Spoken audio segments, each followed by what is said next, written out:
I caught the Prince of Wales, I think, wiping a tear at one point. There were a few seriously moving stories, and you can tell that he cares deeply about the work of the Prince. Now assumes the Scottish titles which have meant so much to me. He succeeds me as Duke of Cornwall and takes on the responsibilities for the Duchy of Cornwall, which I have undertaken for more than 5 decades. Have you ever had one of those moments that made you stop in your tracks and think, wait, what just happened? The kind of moment that quietly changes the way you see everything around you?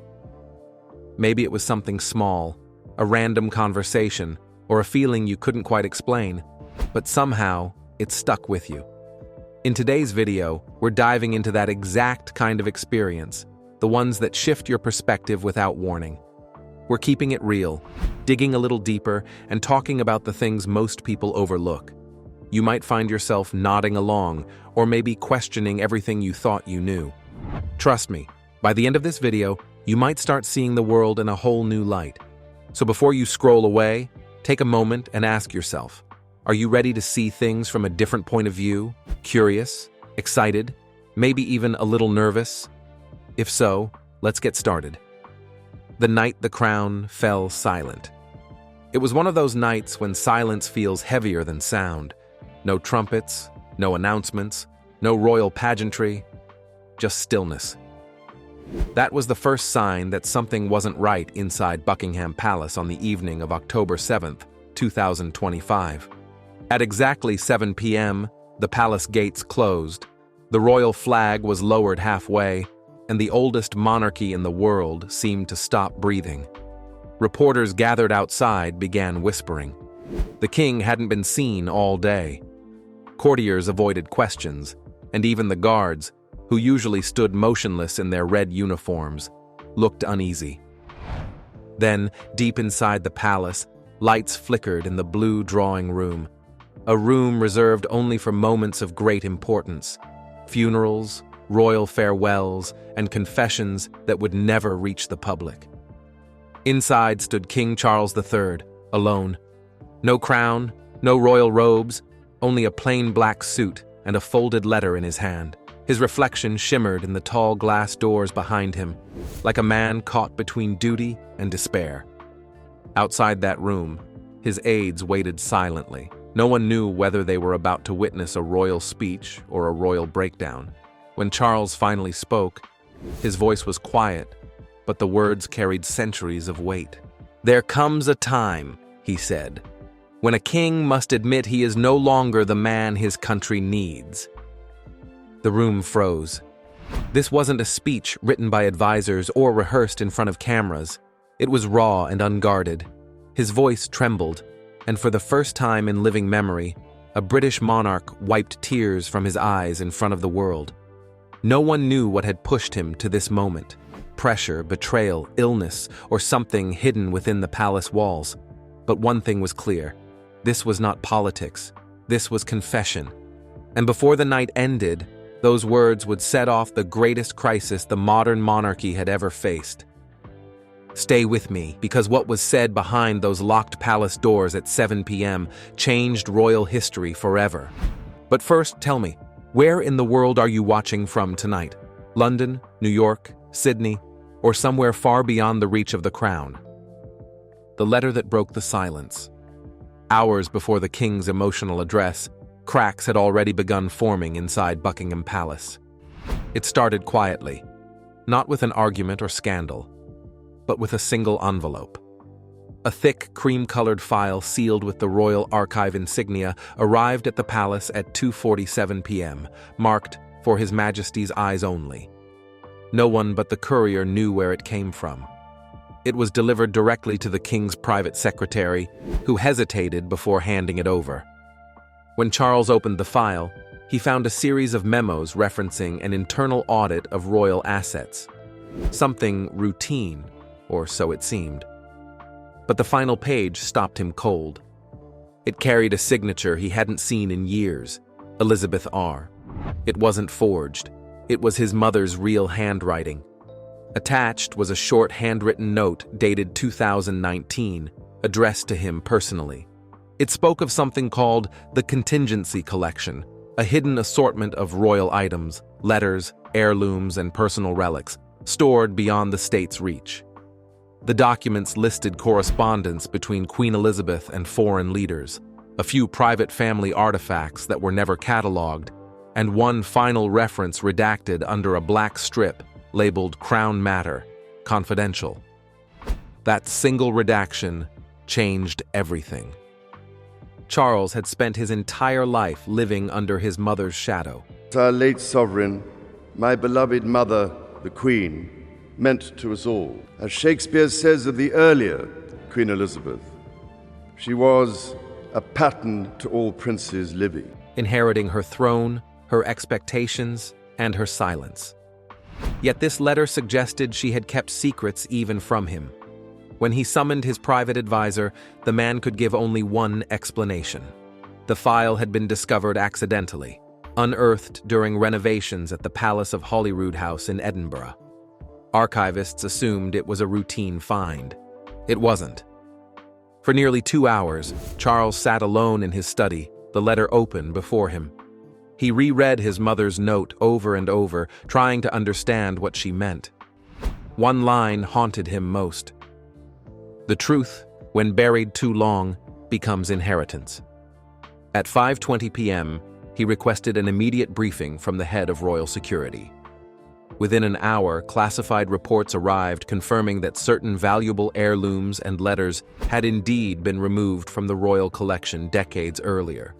Some had been transferred quietly to private estates under the claim of safekeeping. Among them were items rumored to have last been seen at Mill House, Camilla's private property. The revelation struck him deeply. For months, Charles had been trying to bring unity to a divided family and restore the public's faith. Now, ghosts from the past were threatening to destroy everything he had built. Every instinct told him to bury the truth, to follow the old royal motto, never complain, never explain. But another voice whispered louder, the one that remembered his mother's disappointment from years ago. Maybe this silence, he thought, was exactly what had poisoned the monarchy for generations. He poured himself a glass of whiskey and looked up at the portrait of Queen Elizabeth hanging above his desk. Her painted eyes seemed to stare right into him, asking a single question. Would he finally tell the truth? At 6:05 p.m., Charles called an emergency meeting of his inner circle. 5 advisors, 1 chaplain, and Princess Anne. No cameras, no Camilla, no William. The room was dimly lit, curtains drawn tight. "This cannot stay hidden," he said, placing the file on the table. "We have to reveal everything that was kept from the crown." Anne's reaction was instant. "You'll destroy the institution," she warned. Charles looked at her, calm but resolute. "Then it deserves to be destroyed." That was when he made his decision. Not resignation, not abdication. Something deeper, a public reckoning, broadcast live from Buckingham Palace. He would confess not his personal sins, but the monarchy's silence. By 6:47 p.m., the palace broadcast room was being prepared. Technicians and staff worked quickly, unsure of what kind of announcement was about to be made. But as the king adjusted his tie in the mirror, only one thought repeated in his mind. The crown was never meant to hide the truth. The speech that shook the crown. The sun had already disappeared behind the palace walls when the cameras were set up in the blue drawing room. The chandeliers glowed dimly against the fading daylight, casting long shadows across portraits of monarchs past. This room had always been designed to make kings look eternal, powerful, and untouchable. But that night, it looked smaller, and the man standing in its center looked all too human. Charles appeared without any crown or royal robe, only a black suit and a white pocket square. To those watching, it was clear he had set aside not just the symbols of authority, but perhaps the strength to carry them. At exactly 7:30 p.m., the cameras began rolling. The king's secretary gave a small nod, and for a few seconds, there was only silence.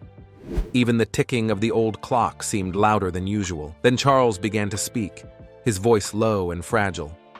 "For many years," he said, "I have carried this responsibility with devotion and humility. But tonight I must speak not as your king, but as a man who has reached the limits of what duty can demand." The words were simple, but they struck deep. The advisors behind the cameras exchanged nervous looks. None of them, not even Princess Anne, knew exactly what he planned to say next. "The crown," he continued, "has been built on centuries of silence. It has survived wars, loss, and betrayal by pretending pain doesn't exist. But pain exists. And so does truth." There was a long pause. Then he took a deep breath. "I have learned that some truths, when buried too long, do not die quietly. They rise, through us, through history, through these very walls.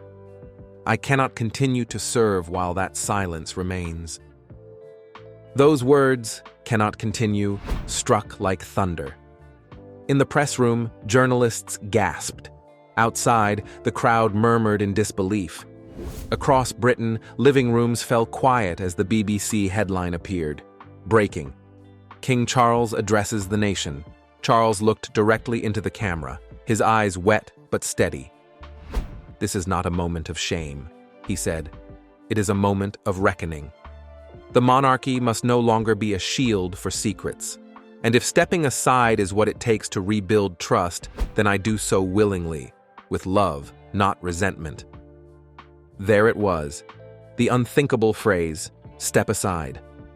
The control room froze. Some advisors motioned to cut the feed, but the king raised his hand to stop them. "I know this will cause uncertainty," he went on. "Some will say I am abandoning my duty. Others will understand that duty, when carried too long, begins to consume the man who bears it. I do this not to weaken the crown, but to save it." He exhaled, as if finally releasing a weight he had carried for decades. Outside, the palace gates were surrounded by flashing lights. Crowds pressed closer, straining to hear. Around the world, from Paris to Manila, people watched as the most protected man in Britain laid his truth bare. And now, as you watch this unfold, think about it. If you were in his place, bound by history and expectation, would you have had the courage to walk away? Tell me where you're watching from and what you think. Some see the crown as power, others see it as burden. Back in the palace, Charles's final words left the room completely still. "History will decide what this means," he said softly. "For me, it is simply the end of one life and the beginning of another." Then he stepped back. The cameras cut. The lights dimmed. For the first time in 75 years, the blue drawing room fell silent. What followed next would not just shake the palace. It would change the idea of monarchy itself. The night the crown spoke the truth. There were no big ceremonies, no trumpets, no parades, only silence. That was the first sign something was wrong at Buckingham Palace on the evening of October 7th, 2025. At exactly 7 p.m., the palace gates closed, the flag was lowered halfway, and the world's oldest monarchy seemed to hold its breath. Reporters outside whispered that the king hadn't been seen since morning. Courtiers avoided looking at each other. Even the guards, usually still and proud, looked uneasy. Deep inside the palace, lights flickered on in the blue drawing room, a place used only for serious royal moments, like funerals or family confessions. King Charles III stood alone inside the quiet room. He wore no crown, no royal robe, just a black suit, and held a single letter in his hand. His reflection on the glass door behind him looked ghost-like, caught between duty and despair. His aides waited outside, unsure if they were about to witness a speech or a farewell. When Charles finally spoke, his voice was soft but heavy. "There comes a time," he said, "when a king must admit he is no longer the man his country needs." The room froze. It wasn't a prepared speech, it was a breaking point. His voice trembled, and for the first time in living memory, A British monarch wiped tears before the cameras. No one knew what had truly broken him: pressure, betrayal, illness, or something darker within the palace walls. But everyone could feel one thing. This was no political statement. It was a confession. And before that night ended, his words would shake the monarchy more than anything in modern times. Hours before the king's emotional speech, cracks had already begun to appear inside the palace. It started quietly, not with gossip or scandal, but with a single envelope. At 2:47 p.m., a thick cream-colored file sealed with the Royal Archives insignia arrived at the palace. It was marked, "For His Majesty's eyes only." No one but the courier knew where it came from. The king's private secretary hesitated before handing it to Charles. When he opened it, he found a set of memos about an internal audit of royal possessions, something that looked routine, but on the last page was a signature he hadn't seen in years. Elizabeth R. It was his mother's handwriting. The letter wasn't a fake, it was real. Attached to it was a note, written in 2019, addressed directly to Charles. It spoke of a contingency collection, a group of private royal items, letters, and heirlooms stored away from government records. Among them were mentions of personal letters between Queen Elizabeth and world leaders, a few missing family artifacts, and something else, something blacked out and labeled Crown Matter, Confidential. That hidden line was the start of everything. Charles had lived all his life under his mother's shadow, inheriting both her wisdom and her silence. Yet this file showed she had hidden something even from him. When his advisor arrived, he explained that the file was found by accident during renovations in Edinburgh. The archivists thought it was ordinary. It wasn't. For 2 hours, Charles sat alone in his study, rereading the letter over and over, trying to understand it. One line haunted him most: "The truth, when buried too long, becomes inheritance." At 5:20 p.m., Charles called for the head of royal security and asked for a full report. Within an hour, classified papers arrived confirming that valuable items and letters had indeed been removed from royal collections decades ago and quietly sent to private estates. The report confirmed what rumors had said for years. Certain heirlooms were missing, possibly kept at Camilla's private property. The discovery hit him hard. For months, Charles had tried to heal a divided royal family and a doubtful public. Now old secrets had come back to haunt him. Every instinct told him to bury it, to follow the old royal rule: never complain, never explain. But another part of him, the one that remembered his mother's disappointment, knew that silence was exactly what had poisoned the monarchy. He poured himself a glass of whiskey and looked up at his mother's portrait. Her painted eyes seemed to ask, "Would you be the one to tell the truth?" By 6:05 p.m., Charles called an emergency meeting with his closest circle: 5 advisors, 1 chaplain, and Princess Anne. There were no cameras, no Camilla, no William. The curtains were drawn, the air thick. He placed the file on the table. "This cannot stay hidden," he said firmly. "We must tell the truth about what was kept from the crown." Anne's reaction was sharp. "You'll destroy the institution," she warned. Charles replied quietly, "Then maybe it deserves to be destroyed." That was the moment he made his decision. Not to resign, not to flee, but to face the truth head-on. A public reckoning. A live address from Buckingham Palace.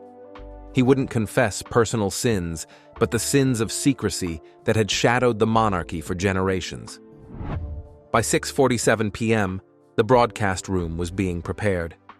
No one knew what kind of message the king would give. As he stood before the mirror fixing his tie, one thought ran through his mind. The crown was never meant to hide the truth. As the sun dipped behind the palace walls, cameras were quietly set up in the blue drawing room. The chandeliers cast a soft, golden glow over portraits and gilded frames, transforming the room from a symbol of grandeur into a space that felt almost human, intimate. Charles stood in a simple black suit, white pocket square crisp, his presence stripped of ceremony, carrying only the weight of truth. At 7:30 p.m., the cameras rolled. His voice, low and weary, filled the room. "For years, I have served with devotion," he began. "But tonight, I speak not as king, but as a man reaching the limits of what duty can demand. The crown has survived through silence, hiding pain and masking truth. But pain exists, so does truth." A long pause. "Some truths buried too long rise again. I cannot continue while that silence persists." The phrase "cannot continue" stunned the nation. His words echo down through history, as all this week, and especially today, we unite to celebrate and remember with an unwavering and heartfelt gratitude the service and sacrifice of the wartime. Across the globe, living rooms went quiet. On TV, the banner read, "Breaking news, King Charles addresses the nation." "This is not shame," he said, eyes glistening. "It is a reckoning. If stepping aside restores trust, I do so willingly. Duty done too long can consume a man. I step aside not to weaken the crown, but to save it." Outside, crowds pressed against the palace gates, cameras flashing, while inside, the room remained still. History will decide what this means. For me, it is the end of one life and the start of another. If this story moved you, don't forget to like, share, and subscribe to stay updated on the most unforgettable moments in history. Moments in history. Moments in history.